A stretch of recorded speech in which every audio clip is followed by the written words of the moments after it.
daremos início a um novo conjunto de cartas do apóstolo Paulo, e começaremos hoje com a primeira carta que ele enviou para Timóteo.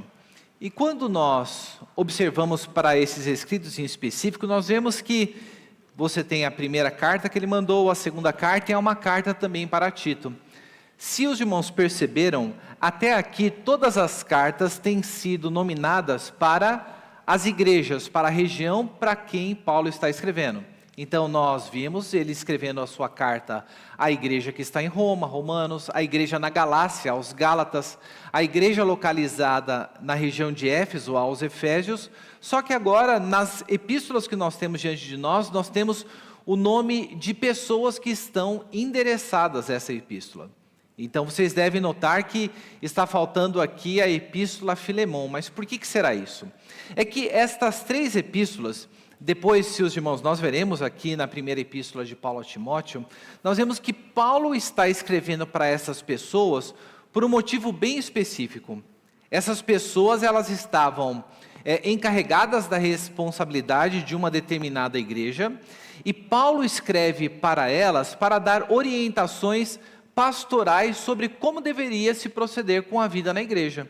Então, academicamente, essas três epístolas, de 1ª, 2ª Timóteo e a epístola de Tito, elas são consideradas como, são nominadas de epístolas pastorais. Epístolas pastorais porque foram escritos para pessoas que estavam sob a responsabilidade nessas igrejas, e Paulo então, como mentor, escreve para eles trazendo instruções sobre como se deveria proceder a vida na igreja.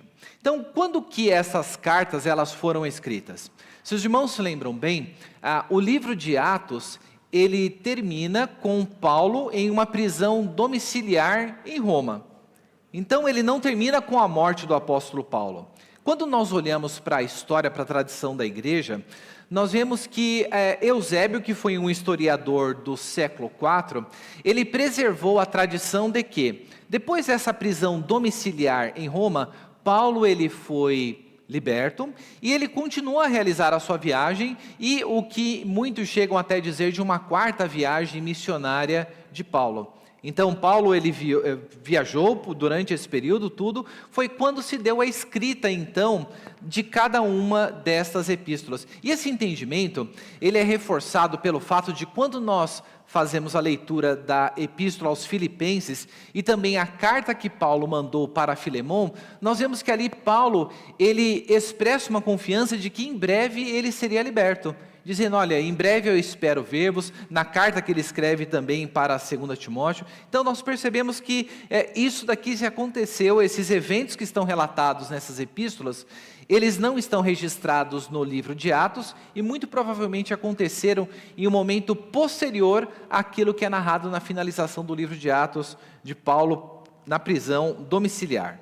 Então, para nós datarmos essa epístola, nós vemos que se Paulo ele ficou preso em Roma por 2 vezes, na última foi quando teve o seu martírio, ele foi libertado no ano de 62, e de acordo com a tradição, Paulo ele morreu debaixo do governo de Nero, que morreu por volta lá de 68 depois de Cristo. Então, dentro deste cenário, a epístola que ele escreveu para Timóteo, ela está no quadro desse período desta quarta viagem missionária, então provavelmente foi escrita entre 62 e 64, e a região de onde Paulo escreveu, nós veremos aqui na epístola, foi da Macedônia. Então, se nós olharmos no mapa, vocês devem olhar bem no meio, na região superior, vocês verão uma setinha amarela, então ali está a região da Macedônia. Note que nessa região da Macedônia, que epístolas Paulo provavelmente escreveu? 2ª Coríntios, 1ª Timóteo, Tito, mas se notarem bem, vão ali para onde está a botinha da Itália, vocês verão que em Roma, a 2ª epístola de Paulo a Timóteo foi escrita. Note que nós veremos aqui na primeira carta de Paulo a Timóteo, que ele diz que ele em breve iria ver Timóteo. Então Paulo ele estava livre circulando. Mas quando nós fazemos a leitura da segunda carta de Paulo a Timóteo, nós vemos que Paulo ali, ele percebe que a sua vida está chegando ao fim, ele está pronto para ser oferecido como sacrifício, fazendo uma referência à sua morte. Então a segunda carta foi escrita na região de Roma, porque foi nessa segunda prisão sob o domínio de Nero que Paulo foi martirizado. Então, essas são as questões introdutórias que nós vemos sobre este grupo de epístolas direcionadas para essas pessoas que estavam sob a direção da igreja. Mas para quem que foi o destinatário? Lembre-se, das cartas anteriores, nós sempre víamos que Paulo escrevia aos crentes em Éfeso, aos crentes da região da Galácia e do Ponto. Ele sempre faz menção a região para quem está sendo escrito a carta. Mas aqui o destinatário de Timóteo e Tito, que são pessoas. Então Paulo ele escreve para Timóteo. Se os irmãos se lembram das pregações em Atos, no capítulo 16 de Atos, tem ali o relato da segunda viagem missionária e tem o relato de quando Paulo ele chegou na região de Listra, que era a região que é dito onde ele conheceu Timóteo. A região de Listra, ela ficava na região da Galácia, que foi uma região onde o apóstolo Paulo, ele plantou igrejas naquele local. E como era sempre típico de Paulo, ele plantava igrejas, ele continuava nas suas viagens missionárias para a expansão do evangelho, mas ele colocava e estabelecia líderes, presbíteros nesses locais para administrarem, para cuidarem da igreja. Sobre a vida de Timóteo, nós aprendemos que, do livro de Atos mesmo, que Timóteo ele era filho de um pai gentil, de um pai grego. Não sabemos muito a respeito do pai de Timóteo, e muito provável que o pai de Timóteo não era um convertido. Então não há um relato de que ele chegou à conversão, à fé em Cristo Jesus.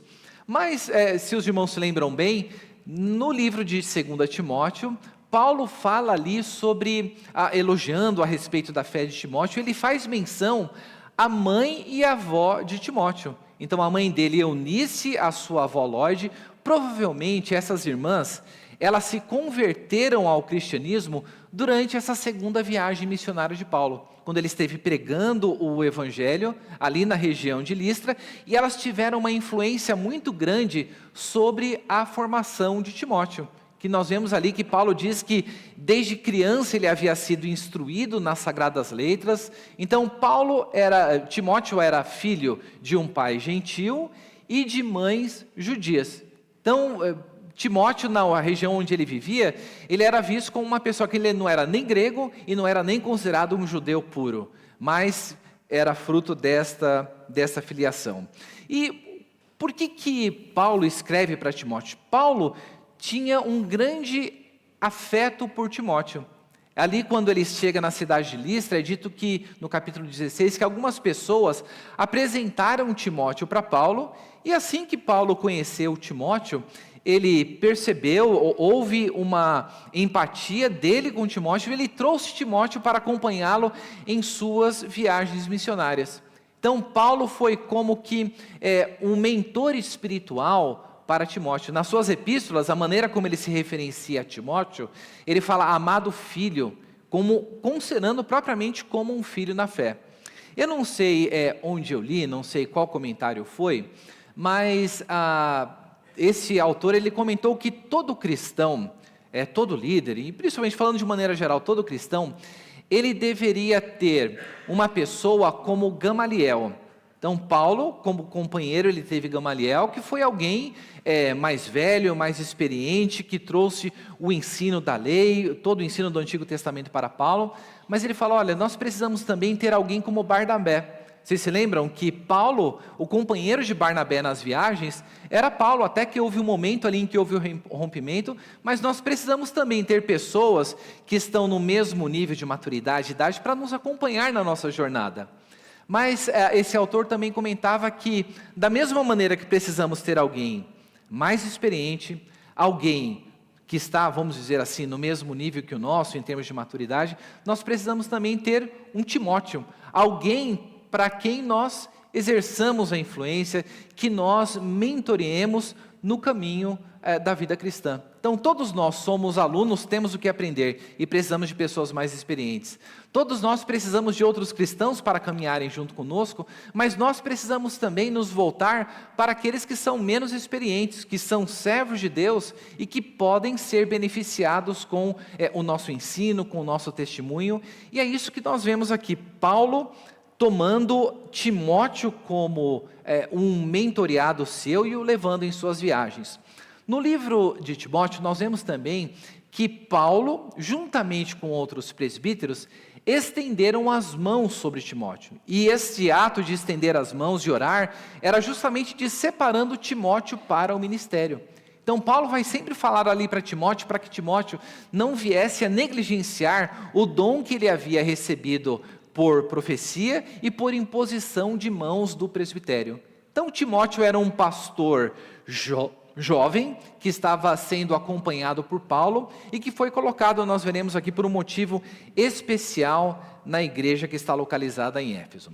Na Bíblia de Estudo Genebra, então comercializada pela nossa editora, tem um trecho que eu achei interessante, que eles comentam ali a respeito de Timóteo, falando que, olha, se Timóteo ele tinha algum defeito, e que nós percebemos isso, podemos inferir isso da leitura de outras epístolas e dessa que Paulo escreveu, é dito assim, a terminologia é estranha, mas eu vou explicar, seguindo a nota que é colocada na Bíblia Genebra. Se Timóteo tinha algum defeito, é que era oprimido pelo que Paulo caracterizava como um espírito de covardia. Então, o que este comentário está querendo dizer? Está querendo dizer que o Timóteo ele padecia de algo que era timidez por conta da sua inexperiência, talvez por conta da sua criação, mas Paulo sempre traz essa advertência para Timóteo, dizendo que, olha, Deus ele não nos deu um espírito de covardia,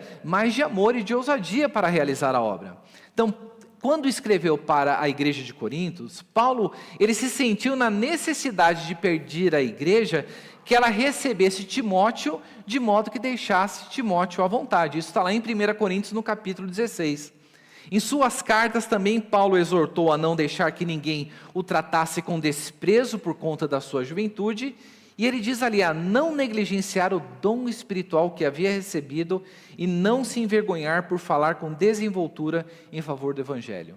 Então, olhando um pouco para a personalidade de Timóteo, que era colocado, Timóteo precisava sim de alguém mais experiente para que viesse trazer essa exortação a ele, para que ele realizasse a obra do Senhor que havia colocado sobre as suas mãos. A ocasião dessa escrita. Abra a palavra de Deus na primeira carta de Paulo a Timóteo, página 1300 do Novo Testamento.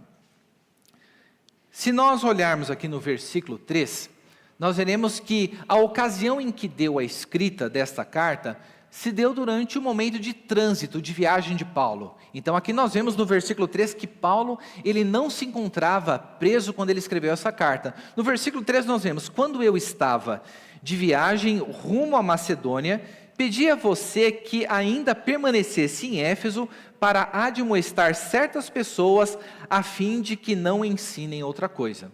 Então, é provável que Paulo tenha escrito neste período em que ele se encontrava na Macedônia, que havia saído, e ele havia deixado Timóteo lá justamente porque havia um problema com o falso ensino, e Timóteo havia recebido essa incumbência de ensinar essas pessoas que não viessem a colocar esse falso ensino adiante. E algo que é surpreendente a respeito disso, é que, se os irmãos se lembram bem, Paulo ele não ficou pouco tempo em Éfeso, ele plantou essa igreja na sua terceira viagem missionária. No capítulo 20 de Atos, ele nos fala que o período que ele passou entre aqueles crentes foi por um período de 3 anos.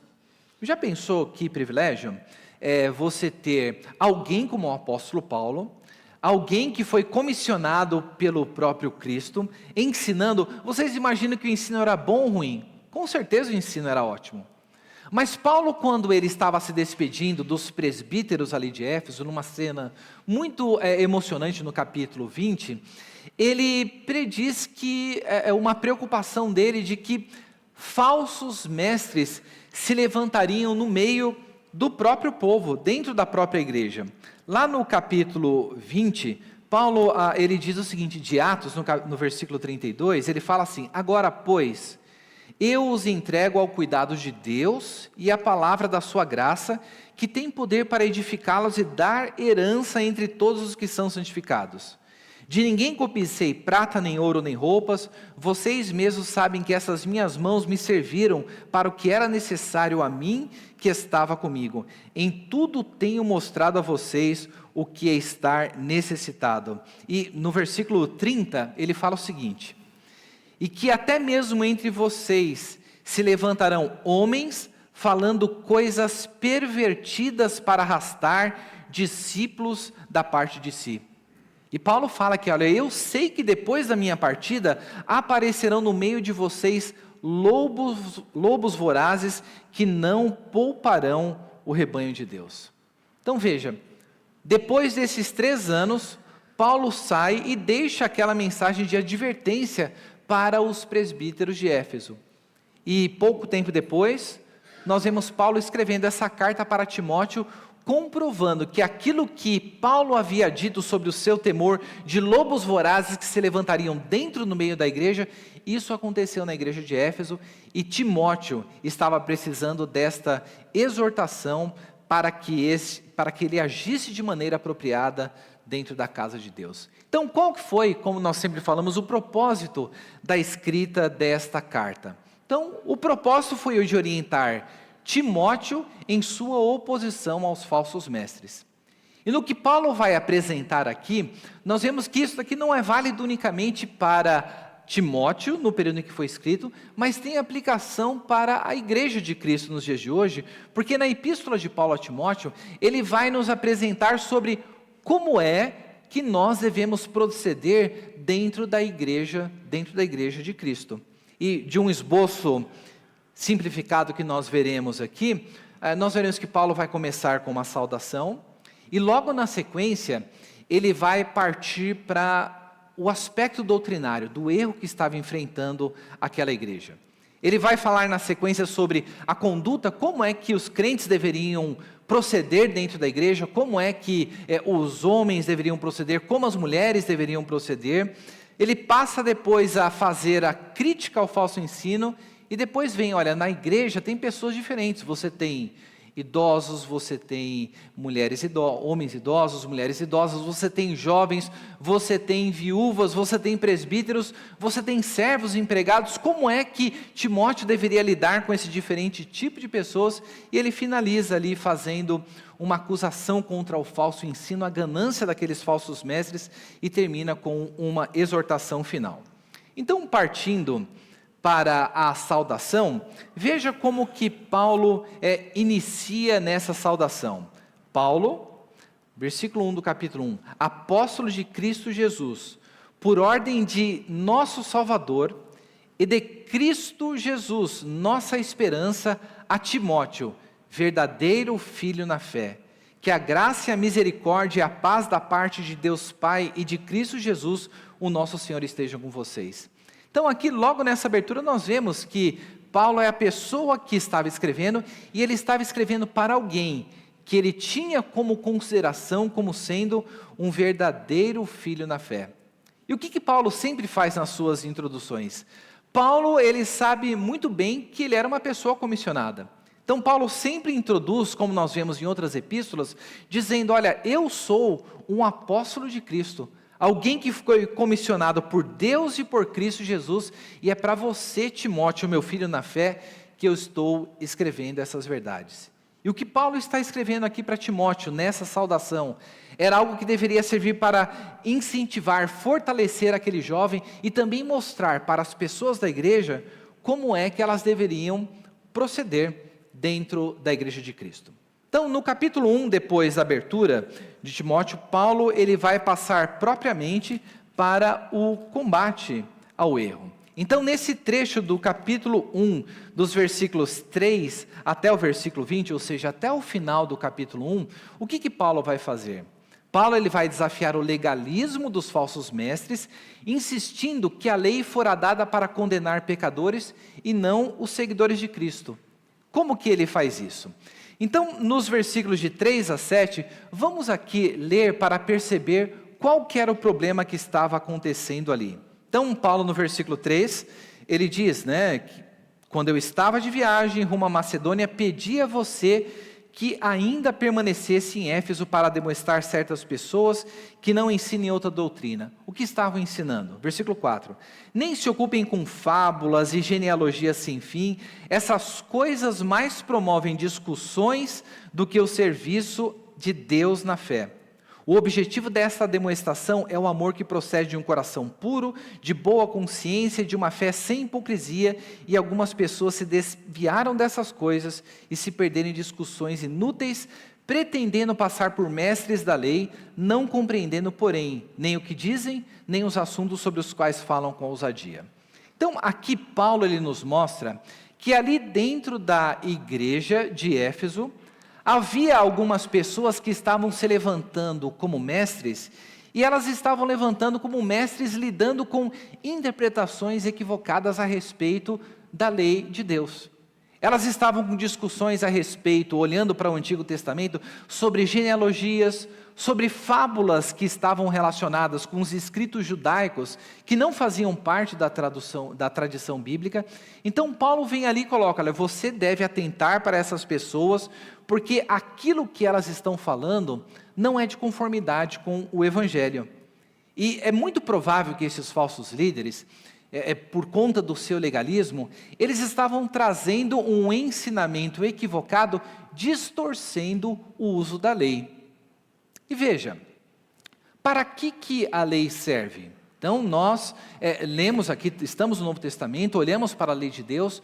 O propósito da lei, Paulo vai deixar muito claro aqui para Timóteo.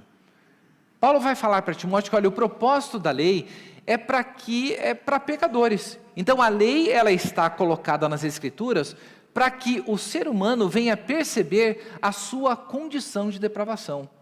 Então quando nós olhamos para a lei de Deus nas Escrituras, nós somos confrontados com a pecaminosidade humana, mas acima de tudo nós somos levados a recorrermos, a dependermos da graça de Deus.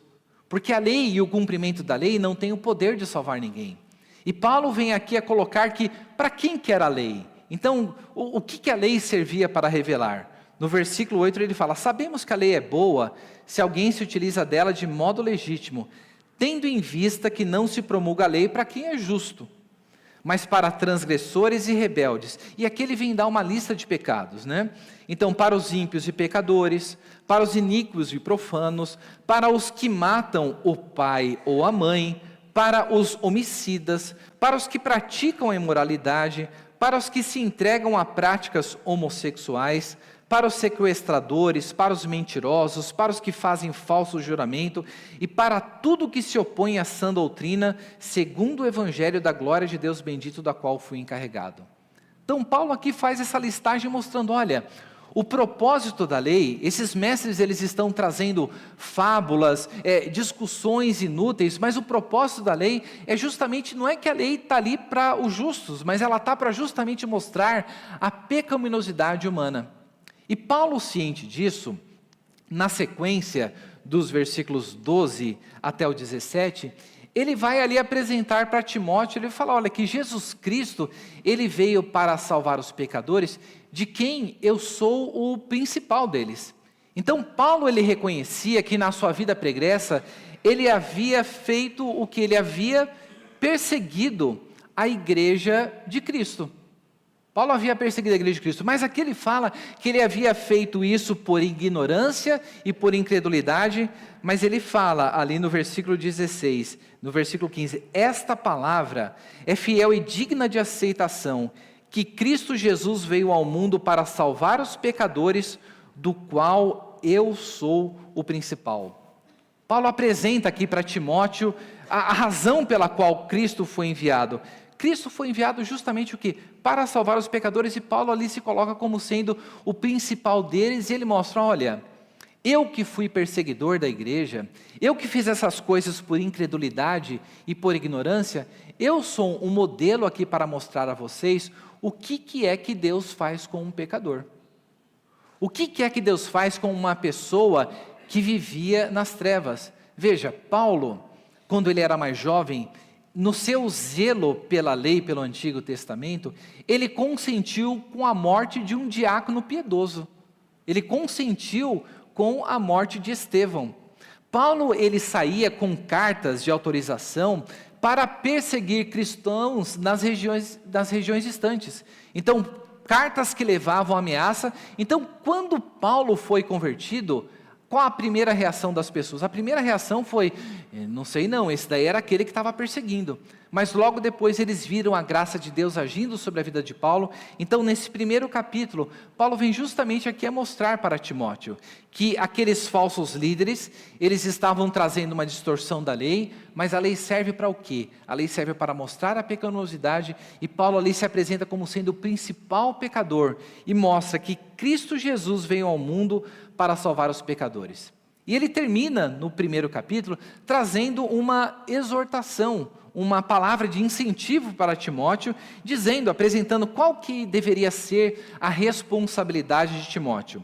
Versículo 18: esta é a demonstração que faço a você, meu filho Timóteo, segundo as profecias que anteriormente foram feitas a respeito de você, que firmado nelas combata o bom combate, mantendo a fé e a boa consciência, porque alguns, tendo rejeitado a boa consciência, vieram a naufragar. Entre eles estão Himeneu e Alexandre, os quais entreguei a Satanás para serem castigados, a fim de que não aprendam a não blasfemar.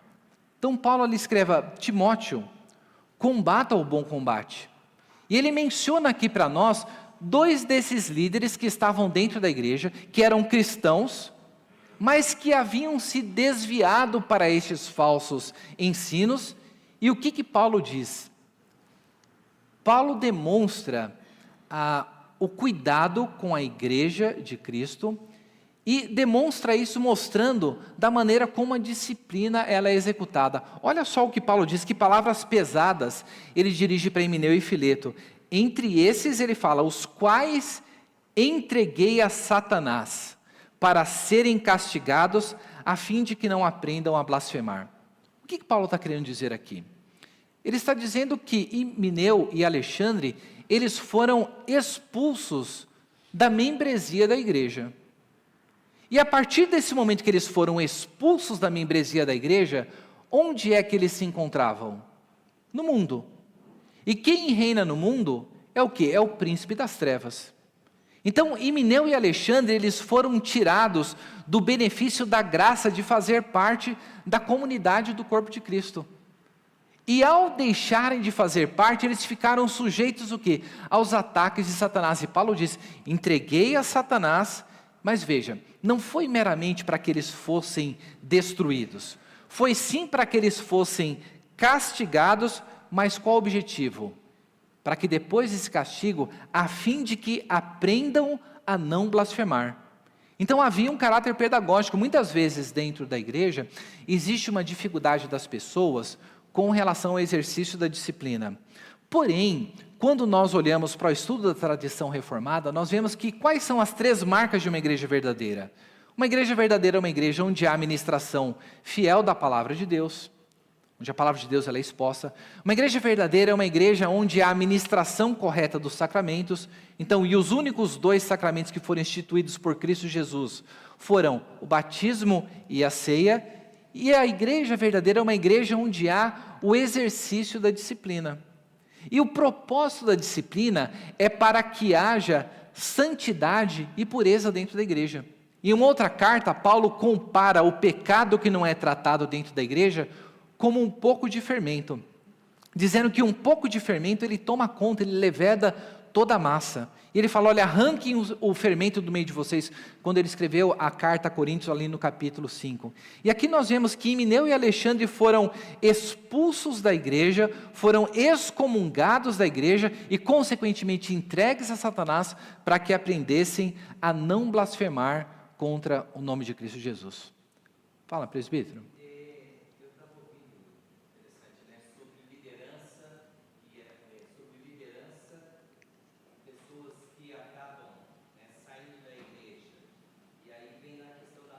Contra o Espírito Santo, porque eles já conheceram a pessoa de Jesus, sabem que Jesus é Deus, e depois começam já a blasfemar, ou seja, começam a levantar e ir contra doutrinas bíblicas e levar pessoas também, né, com eles.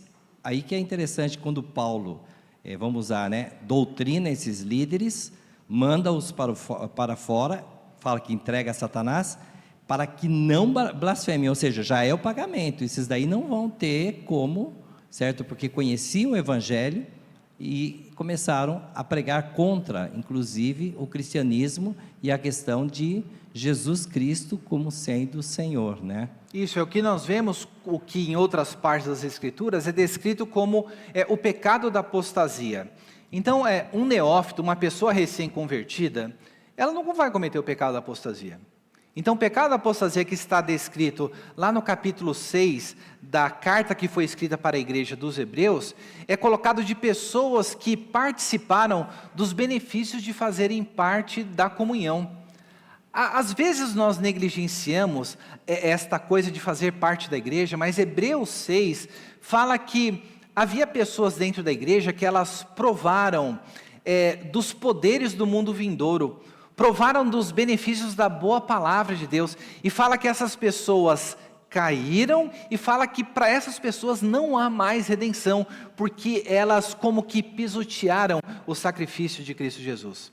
Então o pecado da apostasia ele só pode ser realizado por uma pessoa que conhece a verdade do Evangelho, que viveu uma vida por muito tempo dentro da igreja, e essa pessoa, de uma hora para outra, ela começa a ensinar completamente aquilo que é contrário às Escrituras. E o grande perigo disso daí recai sobre a vida da pessoa, porque, e somente Deus consegue dizer quem cometeu esse pecado, o pecado da apostasia é o pecado que não existe perdão.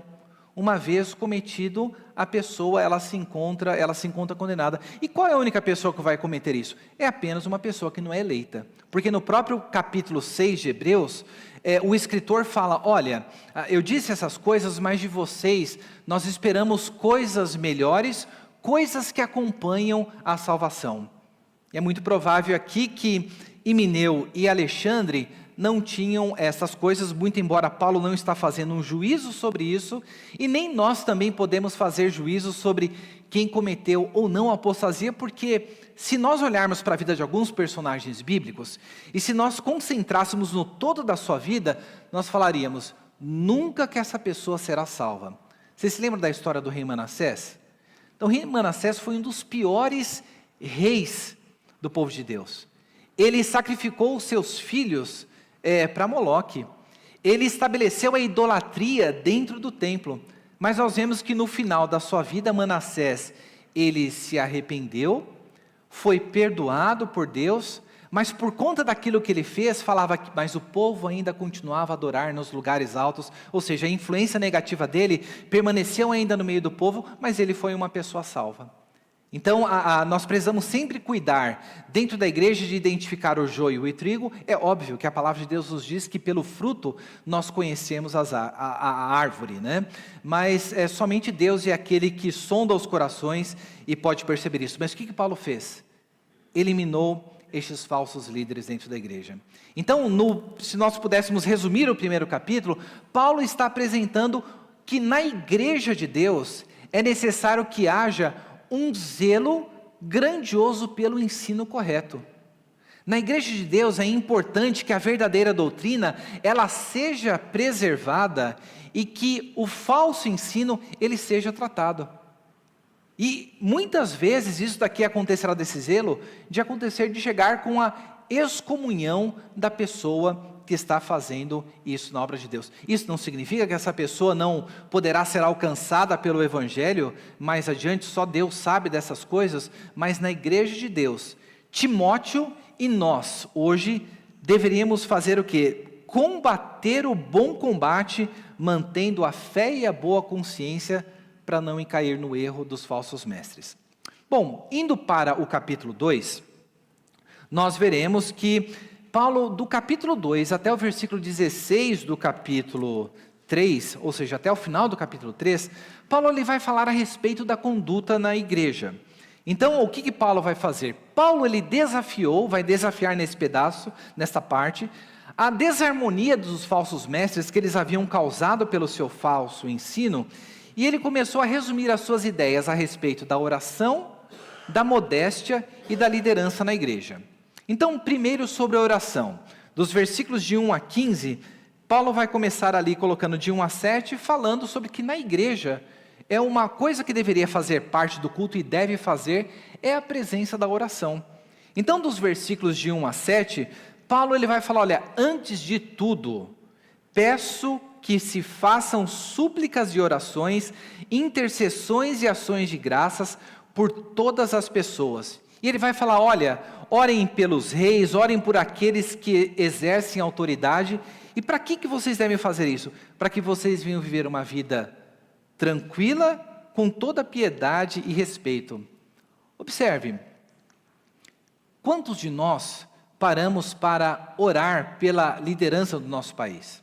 Então, Paulo aqui, ele vem a colocar que, olha, na igreja de Cristo, a oração deve ser algo presente, e essa oração, ela não deve ser unicamente pelos crentes, ela deve ser feita por todos os homens.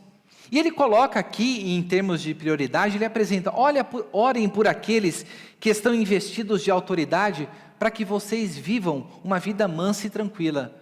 Paulo não está dizendo que é para que vocês vivam uma vida de sombra e água fresca. Por vida mansa e tranquila, ele está colocando, para que vocês tenham liberdade de pregar o evangelho. Porque na sequência ele vem falar algo a respeito da obra de Cristo, e ele fala, olha, façam essas orações, porque isto, versículo 3, é bom e aceitável diante de Deus, o nosso Salvador, que deseja que todos sejam salvos e cheguem ao pleno conhecimento da verdade. E aqui vem uma das palavras mais belas das Escrituras, a respeito de Cristo Jesus, que é dita no versículo 5, porque há um só Deus e um só mediador entre Deus e a humanidade, Cristo Jesus homem, que se deu a si mesmo em resgate por todos, testemunho que deve se dar em tempos oportunos. Para isso foi designado pregador e apóstolo, afirmo a verdade, não minto, mestre dos gentios de verdade na fé. Paulo apresenta que a razão pela qual nós devemos orar é porque isso é algo que agrada a Deus. Ele não está falando unicamente da oração privada, ele está falando da oração pública, quando nós nos reunimos. E aqui ele apresenta para nós algo que é central a respeito da fé verdadeira, a respeito da pessoa de Cristo Jesus. Veja, quando nós olhamos para outras religiões, olhamos para o catolicismo. O catolicismo faz parte do cristianismo? Sim, ela é uma religião cristã. Mas qual que é como que um dogma central dentro da Igreja Católica? Quem que é o mediador de todas as bênçãos para o fiel na Igreja Católica? Não é Jesus Cristo. Então, Maria é a mediadora de todas as bênçãos para os santos.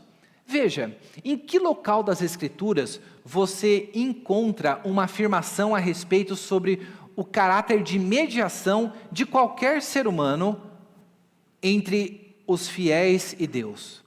Nós não encontraremos em nenhum lugar essa afirmação. E aqui Paulo, colocando para Timóteo, sobre a fé verdadeira, ele aponta que, olha, o único mediador que existe entre Deus e os homens é Cristo Jesus homem, que se deu por resgate por todos, e ele fala, testemunho esse que se deve dar em tempos oportunos, ou seja, a todo momento nós precisamos estar colocando adiante que não existe salvação que não se dê por meio de Cristo Jesus. Então, por mais que os católicos se coloquem como pessoas que creem em Jesus Cristo, eles estão violando uma coisa clara revelada nas Escrituras, que é o caráter de mediação único que somente Jesus Cristo, o Deus homem, pode ter entre os homens e Deus. Não existe nenhuma outra mediação entre Deus e os homens, a não ser por meio da pessoa de Cristo Jesus. Isso deve levar nós a refletirmos, nós temos orado por todas as pessoas? Nós temos orado por aqueles que estão investidos de autoridade, mesmo aqueles que estão em um espectro político que é contrário àquilo que o cristianismo defende, ou mesmo que estão contrários ao espectro político que você adota na sua conduta política? Porque o que Deus coloca para nós é esse dever e responsabilidade que nós devemos ter de orar para essas pessoas, a fim de que pessoas venham ser alcançadas pela palavra do Evangelho, a fim de que nós desfrutemos de liberdade para que nós possamos falar para as pessoas que, olha, o único mediador que existe entre Deus e os homens é Jesus Cristo. E graças a Deus, aqui em Jundiaí, no nosso país, nós temos tido essa liberdade de, em tempos oportunos, pregarmos a respeito de Cristo Jesus. Então, a primeira coisa que Paulo fala a respeito da conduta, como se deveria proceder dentro da igreja, é que a igreja deve ser um local de oração. E um local de oração para que nós possamos proclamar o Evangelho e que as pessoas venham saber que só há um mediador entre Deus e os homens, Jesus Cristo, o homem. Na sequência, Paulo vai falar sobre como os homens devem agir no culto. E é muito provável que este falso ensino, ele estava gerando intrigas entre as pessoas. Então nós vemos que Paulo fala que esse falso ensino era marcado por conversações, por discussões sem fins, e ele fala que isso daqui tudo acabava gerando intriga, inveja no meio do corpo de Cristo, e nós percebemos que no versículo 8, ele faz uma recomendação para os homens daquela igreja, que é muito provável que eles estavam em conflito entre si. Versículo 8, quero pois que os homens orem em todos os lugares, levantando mãos santas, mas olha só, sem ira e sem animosidade. O que Paulo destaca aqui da presença para essa igreja, é que o convívio entre aqueles crentes, eles deveriam sim orar. Paulo não está aqui estabelecendo que a maneira como nós devemos orar é com as mãos elevadas aos céus, e não há nenhum problema com isso. Então, fazendo apenas um parênteses sobre oração, você vê, você orar sentado, você orar em pé, você orar ajoelhado, não há nenhuma prescrição nas Escrituras sobre como nós devemos fazer isso. Mas em alguns locais nós encontramos aqui dizendo, olha, os homens orem com as mãos levantadas. Paulo, quando estava lá em Éfeso se despedindo dos presbíteros, ele se ajoelhou e orou com aqueles irmãos. Mas aqui a preocupação principal de Paulo não era com a postura corporal, mas com o modo que a oração deveria ser feita. Porque veja, nós podemos muito bem expressar a piedade externamente na maneira como nós oramos. Você pode chegar e olhar para a pessoa e falar, nossa, mas como aquela pessoa, ela é piedosa no jeito dela, né? Um exemplo, se os irmãos pegarem de pregadores conhecidos, não fazendo comparação entre eles, mas destacando apenas um, os irmãos conhecem o pastor Hernandes Dias Lopes. A maneira como o reverendo Hernandes Dias Lopes, ele prega a palavra de Deus, é diferente, por exemplo, da maneira como Augusto Nicodemos expõe a palavra de Deus. Ambos são ótimos expositores, mas o jeito quando, veja, os nossos irmãos de denominações pentecostais assistem esses pregadores e falam, nossa, mas esse Hernandes, ele parece que ele prega assim com um fervor. Então, transmite uma piedade, um fervor na maneira como ele age, e veja, isso é uma coisa que as pessoas podem imitar. Então eu poderia pegar, obviamente não tenho capacidade nenhuma de imitar o reverendo Hernandes, né? Colocamos como o príncipe dos pregadores dentro da igreja presbiteriana, mas nós podemos imitar externamente a piedade quando o nosso coração às vezes está distante de Deus e nós estamos em intrigas com os nossos irmãos. Então a recomendação que ele coloca aos homens, olha, vocês quando se colocarem para orar, que seja sem ira e sem animosidade. Então neste versículo aqui, Paulo traz essa recomendação, porque é provável que naquela igreja estava havendo ira e desavença entre os irmãos. E daí na sequência, Paulo vem falar da parte mais tranquila aqui da epístola para as mulheres da igreja. Paulo vem falar sobre como as mulheres deveriam proceder no culto. E muitas vezes quando as pessoas hoje pegam esse trecho das Escrituras, elas colocam assim, olha, mas Paulo, eu já vi uma moça uma vez comentando, eu não gostava desse Paulo, não gosto desse Paulo não. Esse Paulo é machista, né? Ele fala umas coisas assim a respeito das mulheres, mas veja, Paulo está escrevendo para a igreja de Éfeso para lidar com um problema que estava acontecendo ali. O falso ensino daqueles falsos mestres estavam levando os homens a entrar em desavença entre si. O falso ensino desses falsos mestres havia também influenciado a vida de mulheres que faziam parte daquela igreja. Então, por conta da conduta errada devido ao falso ensino, Paulo aqui vem colocar a maneira como elas deveriam proceder. Versículo 9. Da mesma forma que as mulheres em traje decente se enfeitem com modéstia e bom senso, não com tranças no cabelo, ouro ou pérolas de roupas caras, porém com boas obras, como convém às mulheres que professam ser piedosas. A mulher aprenda em silêncio, com toda a submissão, e não permito que a mulher ensine, nem exerça autoridade sobre o homem, esteja, porém, em silêncio, porque primeiro foi formado Adão, depois Eva. Adão não foi iludido, mas a mulher, sendo enganada, caiu em transgressão. Mas esta será salva, tendo filho, se permanecer em fé, amor e santificação com bom senso. Tem muita coisa para ser dita aqui, mas colocando e vendo que o objetivo é mesmo de dar um panorama hoje, o que Paulo está colocando aqui a respeito daquelas mulheres? Ele estava trazendo algo que era importante ontem, como é importante hoje. Então, aquelas mulheres, elas estavam indo para a igreja, e a maneira como elas se vestiam não estava demonstrando piedade na vida delas. Então, Paulo coloca aqui, olha, vocês, quando vocês forem para a igreja, que o critério de vocês para se arrumarem sejam marcados pela modéstia. E aqui vem um parêntese. Será que Deus, ele se importa com a maneira como nós chegamos na igreja, como nós vamos para a igreja?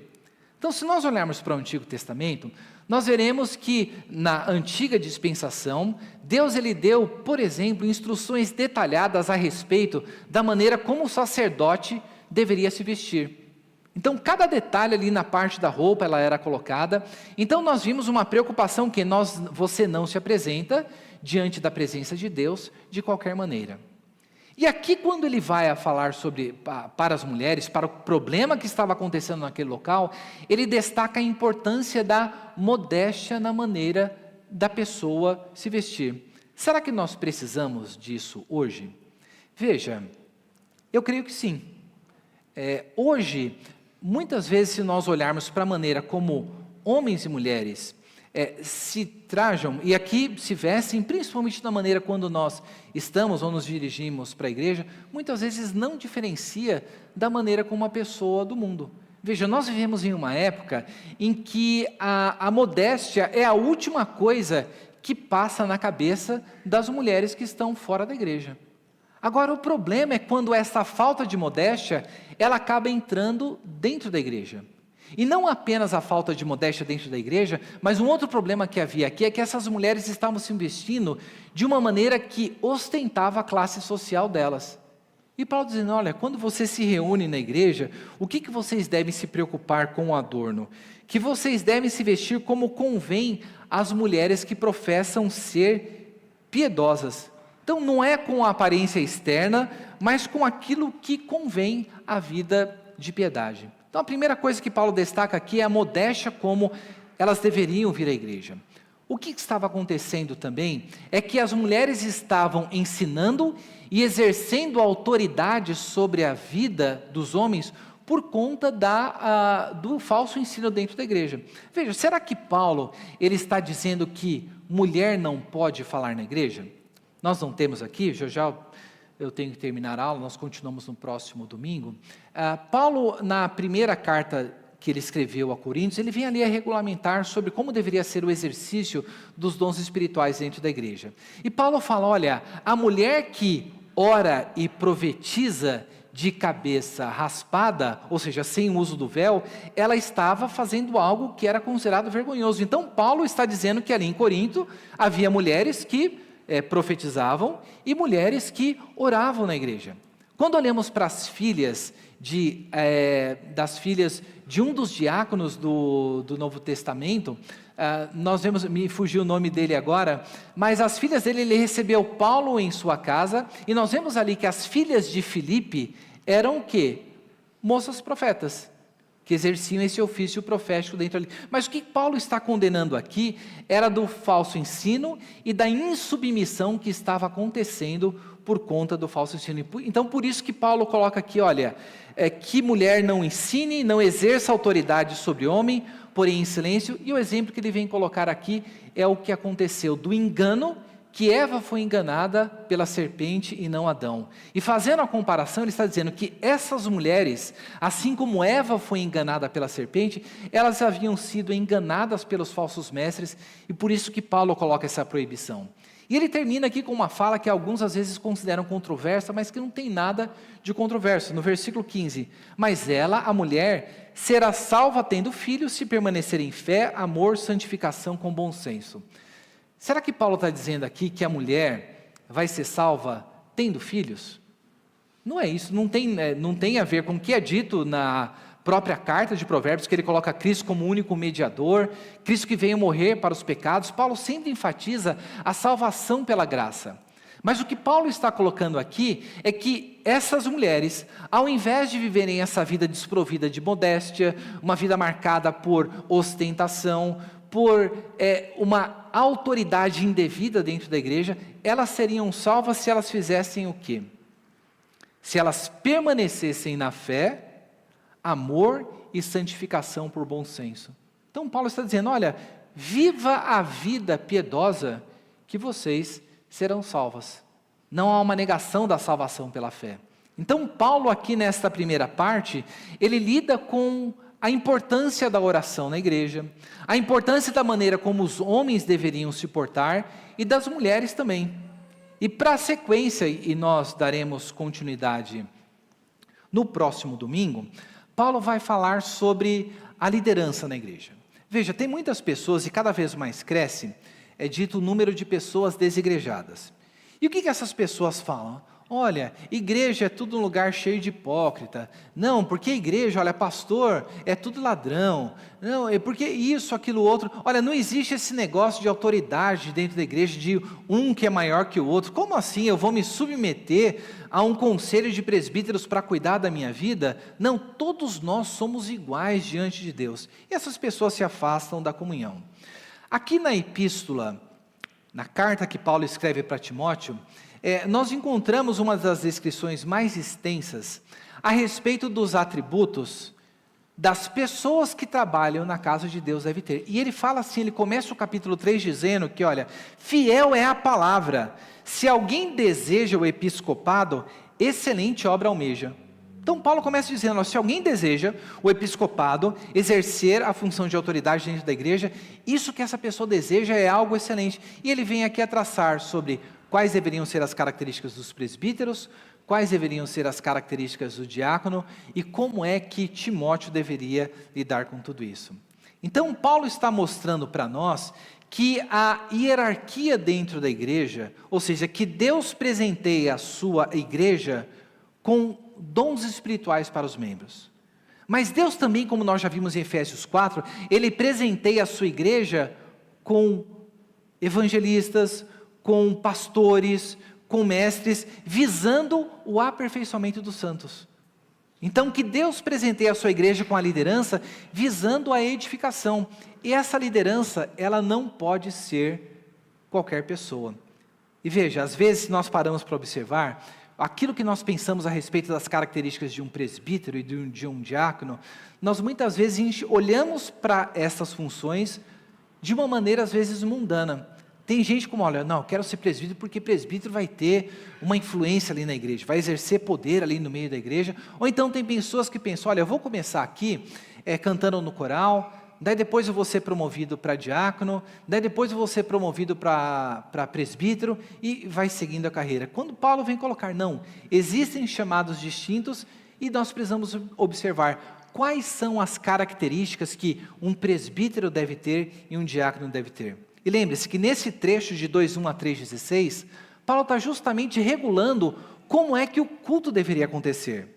Então, se no capítulo 1, o centro e o enfoque foi na doutrina, o zelo pela sã doutrina, no capítulo 2, o foco, a ênfase que Paulo está dando é sobre o culto, sobre como que deveria se proceder o culto na igreja, como que as orações deveriam acontecer, como que os homens, como as mulheres deveriam proceder e qual que deveria e como deveria ser a liderança dentro desta igreja. Então, no próximo domingo, nós partiremos desse ponto e faremos, se Deus permitir, a exposição do resto da epístola de Paulo a Timóteo e na segunda epístola a Timóteo também.